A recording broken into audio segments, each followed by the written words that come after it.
आमाच्या विशेष बुलेटिनमध्ये आपलं स्वागत आहे. पाहूया विशेष बातमी. महाराष्ट्रात महापुरामुळे तब्बल 14 लाख हेक्टर क्षेत्राचे मोठे नुकसान झाले असतानाही केंद्राला केवळ 1.10 लाख हेक्टरचे नुकसान दाखवणारा आकडा पाठवण्यात आल्याची माहिती समोर आली आहे. केंद्रीय कृषी मंत्र्यांनी संसदेत सांगितले की अतिवृष्टीच्या मदतीसंदर्भात राज्य सरकारकडून अजूनही कोणताही प्रस्ताव केंद्राला आलेला नाही. या उघडकीमुळे हतबल शेतकरी मदतीची प्रतीक्षा करत असताना सरकारने गंभीर अनास्था दाखवली आहे असा आरोप होत आहे. मराठवाड्यासह अनेक जिल्ह्यांमध्ये जमीन अक्षरशः वाहून गेली असताना मदत न मिळाल्याने शेतकऱ्यांचा आक्रोश वाढत आहे. केंद्राला चुकीचा किंवा अपुरा आकडा दिल्याने शेतकऱ्यांच्या मदतीवर प्रश्नचिन्ह निर्माण झाले आहे.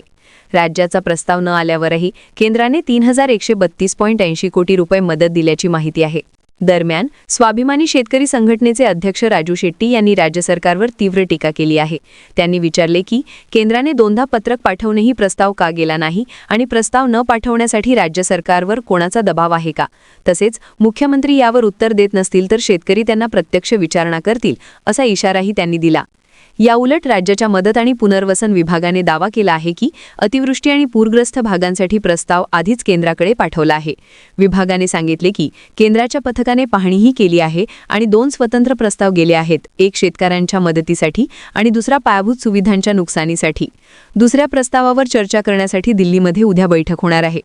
केंद्र आणि राज्य सरकारचे परस्पर विरोधी दावे समोर येत असताना शेतकऱ्यांच्या मदतीचा मुद्दा राजकीय फुटबॉल तर बनत नाही ना, असा प्रश्न आता उपस्थित होतो आहे. बातमीला लाईक करा, शेअर करा. अशाच ताज्या बातम्या व नवीन अपडेट्ससाठी आमा चॅनलला सबस्क्राईब करायला विसरू नका.